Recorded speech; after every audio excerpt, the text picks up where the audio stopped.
সন্তানেরা বলবে রব্বির হামহুমা কামা রব্বায়ানি সগীরা। খুব ভালো করে বুঝবেন, যতদূর পর্যন্ত মাইকের আওয়াজ যায়, রব্বির হামহুমা কামা রব্বায়ানি সগীরা নরমাল কোনো দোয়া নয়, বরং এটা হলো মৃত পিতামাতা আল্লাহর আদালতে অ্যারেস্ট হয়ে গেলে তাদেরকে জামিনে মুক্ত করবার জন্য আবেদন। রব্বির হামহুমা, আব্বা আম্মাকে আল্লাহর আদালতে জামিনের মুক্ত করবার জন্য আবেদন। রব্বির হামহুমা কামা রব্বায়ানি সগীরা। আরে আবেদনটা এমন যেই আবেদন আল্লাহ পাক নাকচ করতে পারেন না। কেন? এই আবেদনের শব্দগুলি আল্লাহ নিজেই লিখে দিয়েছেন। সুবহানাল্লাহ বলবেন কি?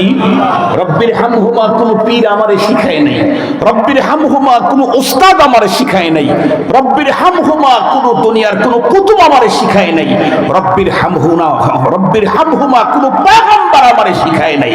রব্বির হামহুমা ডাইরেক্ট আমার রব শিখিয়েছেন এবং আমাকে অর্ডার করেছেন, তোমার বাবা মা ইন্তেকালের পরে তুমি আমার কাছে তোমার বাবা মাকে আমার আদালত থেকে মুক্ত করবার জন্য জামিনের আবেদন করতে চাইলে ওয়াকুর রব্বির হামহুমা কামা রব্বায়ানি সগীরা।